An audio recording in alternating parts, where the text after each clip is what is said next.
Tyson Fury, Usyk, volume 2. Usyk s'était imposé il y a de ça quelques mois par décision unanime, était passé à ça de mettre KO Tyson Fury, et désormais, oui, Usyk est actuellement champion undisputed chez les lourds après avoir été undisputed chez les cruiserweight, et l'Ukrainien va tenter d'écrire à nouveau l'histoire samedi soir à Riyad, Arabie Saoudite. On va vous donner notre analyse et nos pronostics. Est-ce qu'on aura un bis repetita ou bien tout simplement Tyson Fury qui va se réveiller, qui va montrer que oui, c'est lui le patron. C'est parti.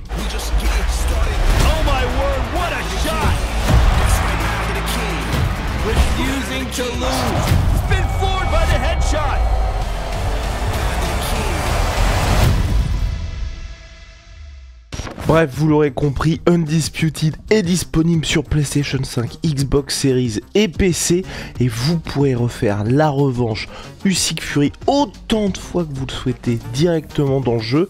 C'est dans le lien en bio. Jarosh, je vais te poser une question simple. Est-ce que tu avais été surpris par le résultat du premier combat ? Dans le sens de la décision des juges ou la manière dont le combat s'était passé ? La manière dont le combat s'était passé. Très bonne rectification. Oui, déjà c'est vrai que on peut faire d'une pierre deux coups et dire que il y a eu décision unanime pour Usyk, mais que le combat était serré. Enfin, faut qu'on rappelle quand même que c'était pas comme si Usyk avait roulé sur Fury. Certes, c'est lui qui a eu le moment le plus spectaculaire parce qu'au 9e round, il y a eu knockdown, il y a eu avalanche et il y a eu effectivement très très proche de terminer le jeu pour Usyk. Mais le combat en lui-même, ouais, j'avais été quand même assez surpris parce que la première partie du combat, grosso modo, jusqu'au round numéro 6, on a un tout début de combat qui est un peu plus à l'avantage de Usyk, parce qu'il met plus la pression, que Fury semble un peu surpris, qu'il prend un peu la pression de Usyk, et du coup il n'arrive pas à dérouler. Mais, genre, les rounds, je crois que c'était peut-être 3, 4, 5, 6, 7 ou 4, 5, 6, 7, on a un Fury qui commence à beaucoup plus choper son propre rythme, à mettre plus son jab, à mettre des coups au corps et à vraiment commencer à dominer un peu plus les échanges et les débats, et on va voir comment. Et en fait, à ce moment-là, je m'étais dit, ah bah c'est bon, c'est plié.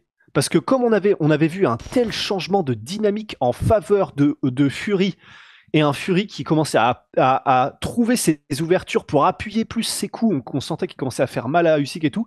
À ce moment-là, je me souviens m'être dit, ok, bah c'est plié, parce que je ne vois pas comment un Fury dont on sait qu'il fait les 12 rounds tranquille, qui a trouvé son rythme, qui a trouvé ses ouvertures techniques, je vois pas vraiment comment Usyk va pouvoir revenir sur la fin du combat.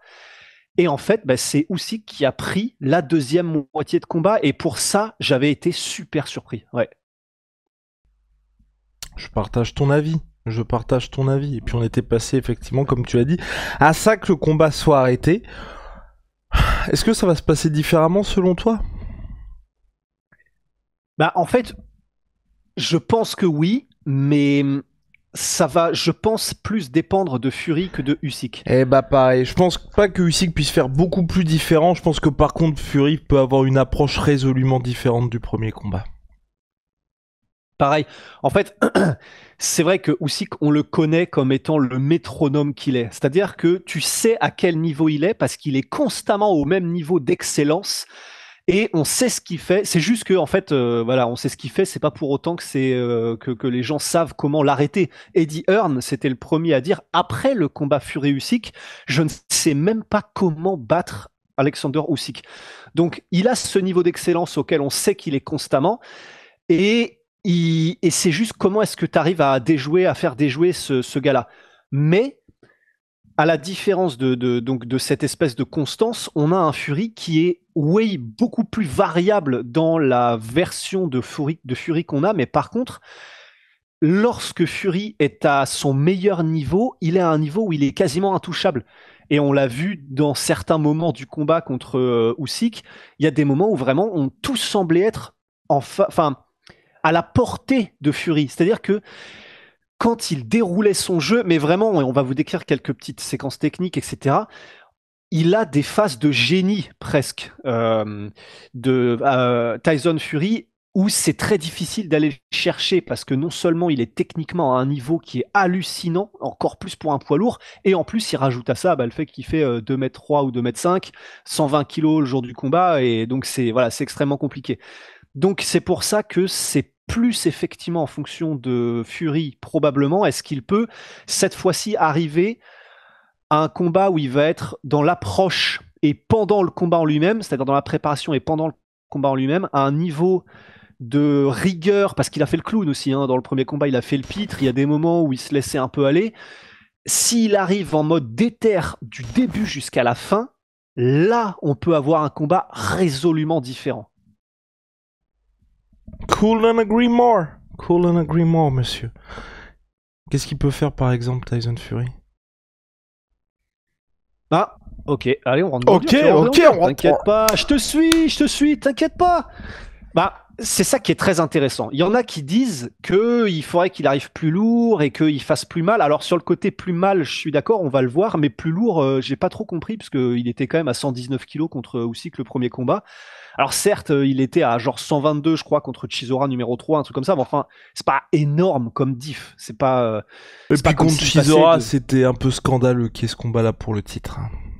Oui aussi. Mais donc, sur ce qui est de qu'il arrive plus lourd, etc., ça, j'ai pas trop capté, je dois avouer. Mais par contre, effectivement, ce qu'il peut changer, il y a plusieurs choses. Tyson Fury.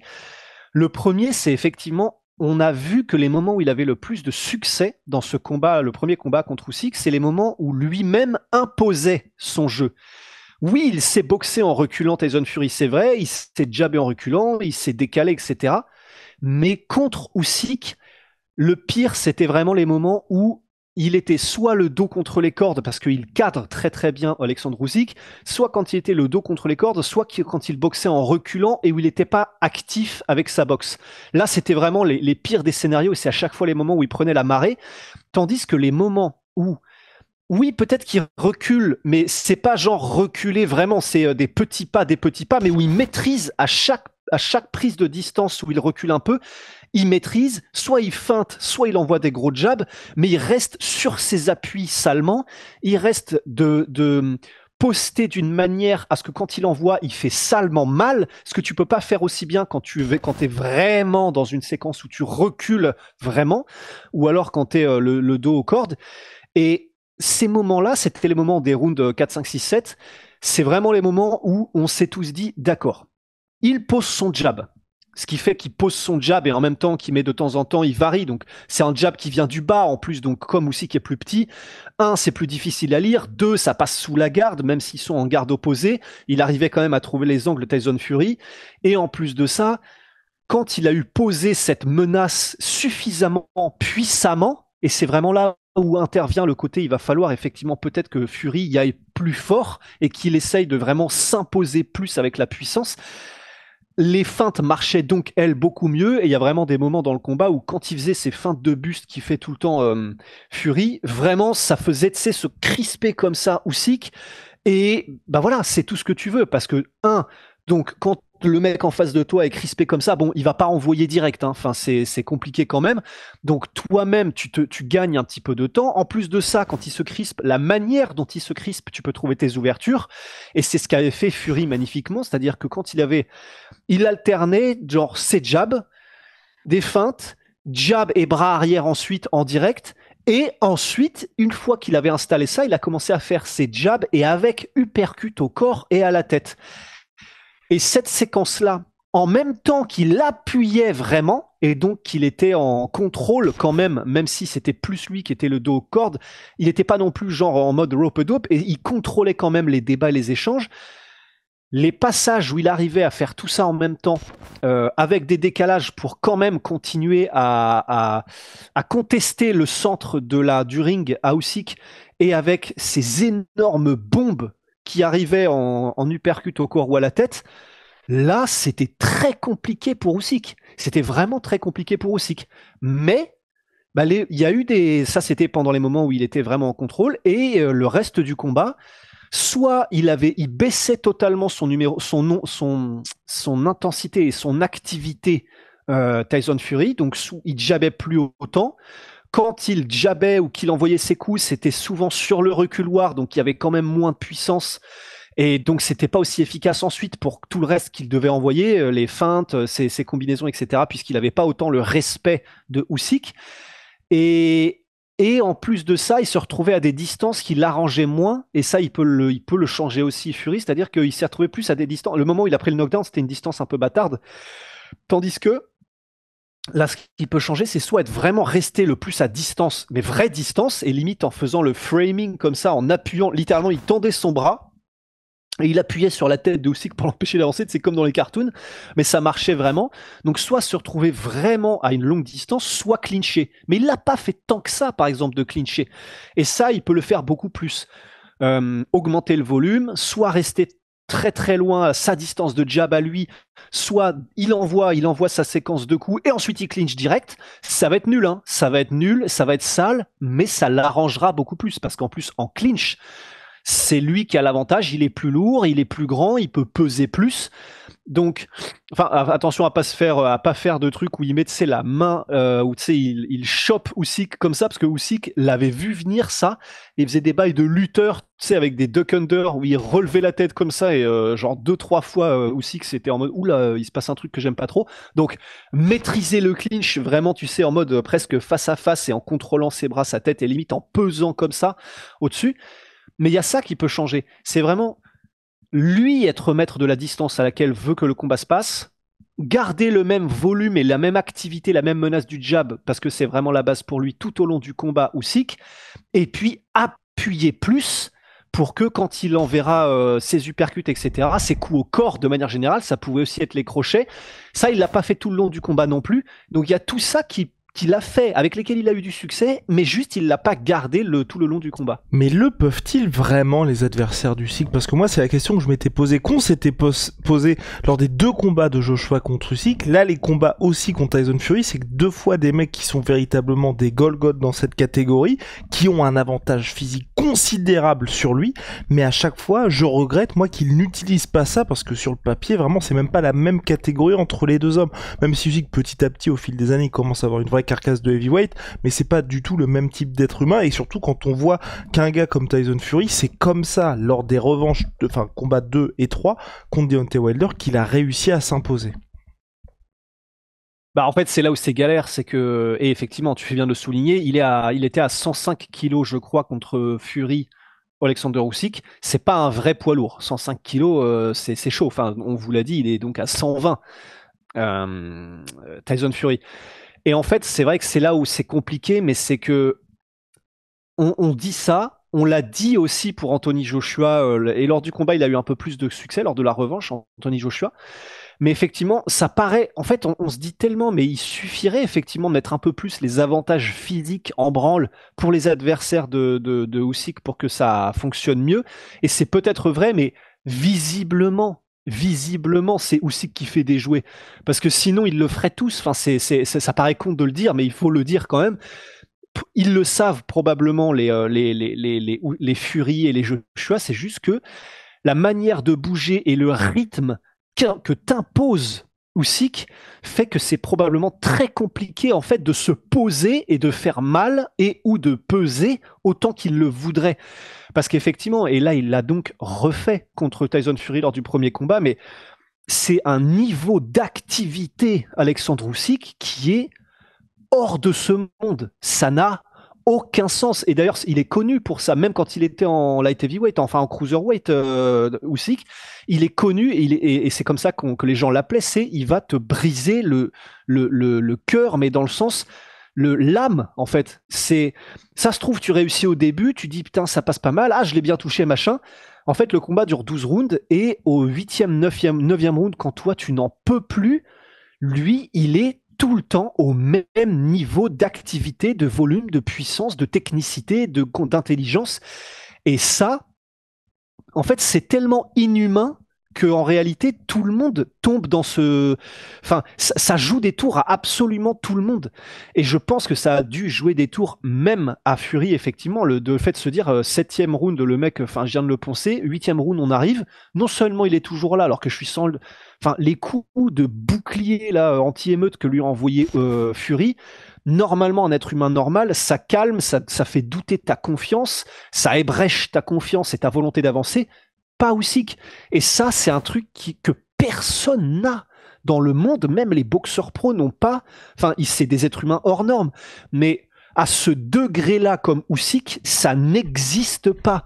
Et donc ça, c'est un truc, c'est très compliqué pour les autres poids lourds de le gérer ça. Et aussi longtemps, parce que c'est toujours invaincu ce monsieur, et c'est ce qui est vraiment impressionnant. On a des choses à dire sur monsieur Alexandre Usyk ou pas? Bah, ce qu'on peut dire, et juste le souligner effectivement, mais ce qui faisait vraiment magnifiquement contre Fury, au-delà de cette activité et de ce cadrage magnifique qu'on a évoqué, et le cadrage, peut-être pour ceux qui savent pas, c'est la manière de verrouiller quelqu'un en avançant sur lui, mais en lui bloquant les sorties. S'il va à droite, vous allez à droite. S'il va à gauche, vous allez à gauche, et en continuant d'avancer constamment pour le coincer, le verrouiller sur le dos aux cordes, grosso modo. Et comme ça, si vous êtes plus petit, que vous avez moins d'allonge, eh ben, vous vous retrouvez dans des situations comme vous avancez sur lui en le verrouillant, où il a plus d'échappatoire derrière lui, et donc vous neutralisez ses avantages d'allonge, etc. Ça, il l'a très bien fait parfaitement, Usyk, dans ce combat contre Fury, comme d'habitude. Il trouvait bien les fameux angles morts, mais parce que ça existe réellement, hein, c'est pas des lol. Et le fait qu'ils étaient en garde inversée, puisque Usyk est gaucher, donc il a son pied gauche devant, son pied droit devant, pardon.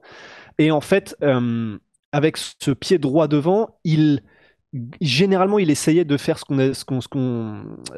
qu'on appelle prendre l'angle extérieur. Et lorsque vous êtes en garde inversée, bah dites-vous, voilà, là vous êtes en garde de boxe, mais vous avez votre pied droit devant, comme Alexandre Usyk, et ben vous allez avancer un petit peu plus vers votre droite en avançant, de manière à ce que votre pied droit passe en gros à l'extérieur du pied avant de Fury. Ce sera le seul truc casse-couille technique, hein, mais comme ça au moins vous visualisez. Et en faisant ça, bah en fait, vous le voyez, je pense là dans votre tête, bah, c'est beaucoup plus difficile de trouver des Sherlock Holmes. Mais c'est beaucoup plus difficile dans cette position-là pour celui qui est, là en l'occurrence Tyson Fury, de trouver de dérouler une gamme de coups que vous avez normalement, puisque donc là, bon bah, ce sera ceux qui sont à la vidéo, mais là je suis comme ça, je suis en garde normale, je suis Fury. Le mec est en face de moi, il vient de passer à ma gauche ici en fait.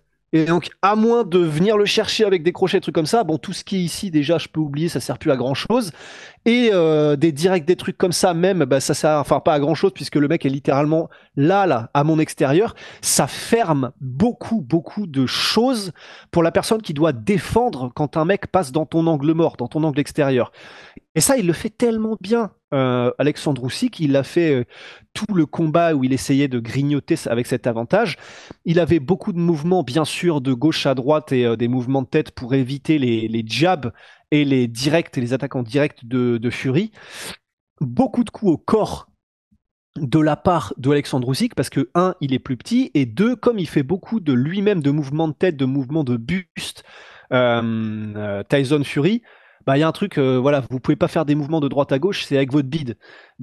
Et c'est pour ça que c'était une cible de choix pour Alexandre Usyk, qui dès le début, les premières secondes de ce combat et jusqu'à la fin, a maximisé. Et c'est aussi ce qui a pu jouer sur le fait qu'il s'est un peu crevé à la fin. Enfin, il était pas crevé, mais il avait pas la même vivacité qu'au début Tyson Fury. C'est aussi probablement que les directs du bras avant et du bras arrière, direct dans le bide et dans les côtes pendant tout le combat labouré de la part de Alexandre Usyk, non seulement ça compte les points aux yeux des juges, ça permet de set-up des attaques ensuite, puisque vous attirez son attention sur le bide, et ça fait baisser sa garde, et puis voilà, et puis ça creuse le cardio aussi de Tyson Fury. Et puis voilà, il a parfaitement réussi. Ce sera un peu le dernier truc pour peindre le tableau grosso modo de ce qu'a parfaitement réussi Alexandre Usyk. Mais en plus de ça, il a réussi à petit trouver sa distance aussi, Alexandre Usyk, qui faisait qu'il touchait de plus en plus souvent. Et avec ses crochets larges du gauche, avec beaucoup de overhand de son bras arrière. Et une fois qu'il avait trouvé sa distance et qu'il était à peu près à l'aise, effectivement, dans les échanges, il fallait vraiment pas que Tyson Fury manque d'attention ou reste un peu trop comme ça, sans se protéger correctement, sans faire de mouvement brusque et sans être à sa distance, en ne faisant pas gaffe, puisque sinon il se faisait cueillir automatiquement tellement c'était devenu des missiles à tête chercheuse, les points d'Alexandre Usyk au fur et à mesure du combat. Donc voilà, voilà à peu près le truc. Parce qu'il peut pas faire grand chose de différent en fait. Non, c'est différent. Mais il va pas pouvoir faire grand chose de différent. Monsieur, qui va gagner ce combat, ce choc, samedi? Ben, c'est très difficile de parier contre Alexandre Usyk, mais j'ai la sensation que Tyson Fury, en fait, il peut gagner s'il arrive préparé parfaitement et entraîné parfaitement. Il l'était dans le premier combat, et que vraiment, il reste discipliné, rigoureux, déter et motivé pendant les 12 rounds. J'ai cette sensation que ça dépend de lui presque. Et donc là, peut-être qu'il va avoir à cœur de revenir et de vraiment d'être le premier à battre Usyk, etc. Et donc, son entraîneur Sugar Hill disait que là, vraiment, ils allaient essayer de viser le KO pour ne pas aller voir les juges. Il en a la possibilité. Donc, moi, je vais mettre Tyson Fury en espérant qu'il sera motivé de la première à la dernière seconde et qu'il fera pas n'importe quoi et palpite, quoi.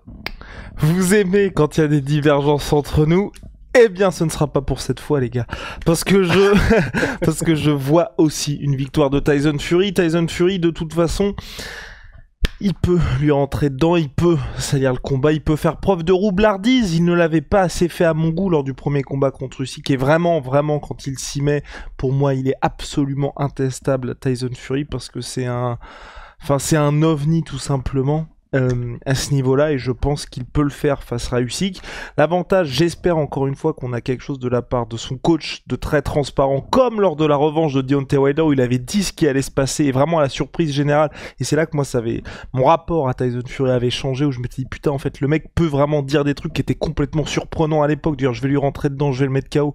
C'est ce qu'il avait fait après avoir fait l'esthète une grande partie de sa carrière. Là, pour moi, c'est ce qu'il doit faire contre Usyk, et c'est le piège dans lequel rentrent beaucoup de boxeurs, et je commence par Anthony Joshua, à vouloir boxer contre Usyk où il est absolument intestable là-dedans. Là, faut juste gagner le combat, et gagner le combat quand il y a une telle différence, c'est d'utiliser son physique. Donc pour ma part, je pense que Tyson Fury peut le faire, et je peux dire va le faire, parce que je suis indifférent, peu importe qui va gagner, mais à mon sens, il peut vraiment faire quelque chose de différent, et il doit aller vers ça. Et puis, ça n'a rien à voir avec le combat contre Wilder, mais on est dans une situation où il a la possibilité d'avoir un game plan résolument différent. Il l'a déjà montré, donc c'est pas comme si ça allait être une surprise de notre côté. Après un premier combat contre Wilder, ça avait été une égalité la première fois. Là, c'était une défaite par décision. Il joue gros dans ce combat, donc il aurait tort de s'en priver. Ouais, absolument. En fait, et c'est résumé, j'ai vu un mec passer qui s'appelle Jamie Moore et qui disait un truc qui résume un peu ce que tu viens de dire en fait, mais que j'ai trouvé intéressant. C'est en gros, il disait en gros, tu ne peux pas. Je vais vous le lire verbatim, mais c'était en anglais qu'il le disait. Et la formulation en français, je sais pas si je vais la réussir, mais en gros, il disait que Usyk, en gros, s'adapte. Il s'adapte, et c'est vraiment le mot-clé, tellement bien dans les combats, et il s'adapte à toi et il te lie au fur et à mesure du combat, mais que tu peux pas te permettre d'arriver à la seconde partie d'un combat et de juste l'avoir outboxé. Donc c'est là la traduction bancale, mais il faut l'avoir outmanned. Donc en gros, ça pourrait être traduit par, je sais pas, lui avoir montré qui est le daron, lui avoir montré qui est le papa, qui est l'homme entre les deux. L'avoir fistonné, comme on dit. L'avoir fistonné, voilà. Et ça revient à ce que tu veux dire, c'est-à-dire, oui, il peut, s'il veut, essayer de boxer avec probablement Alexandre Fury, s'il le veut, Tyson Fury, parce que c'est un des seuls qui en a la capacité, mais s'il veut vraiment faire la différence et s'assurer la victoire, il faut qu'il enclenche le côté catapulte moissonneuse batteuse, et il y va à fond physiquement pour le démolir, quoi. T'es obligé, vraiment. Là, tu fais du Andy Ruiz contre Joshua, la revanche contre Andy Ruiz, il aurait pu se dire j'ai perdu par KO, faut que ce soit... Non. Tout le combat, il s'est déplacé. C'était une victoire par décision sagement gérée. Mais à la fin des fins, c'est le vert, tu récupères la ceinture. Et pour moi, la Fury, faut qu'il se dise, ok, ok, je peux me permettre de faire vraiment le boxeur, d'impressionner tout le monde contre des gars de seconde zone, mais là, contre Usyk, t'as pas le choix. Le mec, franchement, c'est... Et je pense qu'encore plus, à mon avis, tu vois, tout ce qui est conditions physiques et co, ça l'aide encore plus chez les lourds qui n'ont pas du tout l'habitude de ça. Alors qu'en vrai, en cruiserweight, t'as pas mal de gars qui sont des vrais athlètes. Alors chez les lourds, on sait que c'est vraiment différent la gestion, et en vrai, même à part Joshua, on sait que Tyson Fury aussi n'a pas la meilleure hygiène de vie au monde. C'est vrai, mais il est quand même connu pour s'entraîner extrêmement dur et faire des bails de. Ouais, certes, il a des bouées autour des hanches, mais il est capable. Enfin, limite, je serais pas étonné si demain on nous dit il fait des marathons, des trucs comme ça, parce qu'il a une endurance et une capacité musculaire qui est délirante. Je disais ça par rapport au combat contre Francis Ngannou. Ah ouais, où il était arrivé. C'est ça. J'allais dire c'est ça. Non, je pensais. Rien, mais enfin, ouais. Non, je pense que contre Fury, il était concentré, mais enfin, il était in shape relativement, tu vois, par rapport à ce qu'on a connu contre Francis, mais c'est quelqu'un, à mon avis, qui paye aussi ses excès à la manière de Conor, où globalement, Conor sera toujours un meilleur athlète que énormément de personnes, mais par rapport à un gars qui s'entraîne toute l'année, ça, au bout d'un moment, quand tu rencontres un gars qui est comme toi, ça finit par pêcher. Oui, non, c'est vrai, d'autant plus qu'il est connu pour avoir des démons. Hein. C'est le démon de la boisson et de la bouffe, hein, c'est vrai. Mais chez Tyson Fury, il y a des moments dans sa vie où ça lui a joué enfin, physiquement, il était monté à, je sais plus, mais je crois que c'était 250. Ah, c'était monstrueux. 250, 150 kilos, un truc comme ça. Enfin, oui, c'était un truc de malade. Ouais, c'était vraiment hardcore. Bref, rendez-vous samedi pour le dernier choc de l'année en boxe. On a hâte. On se retrouve très vite, Big Rusty. Bye!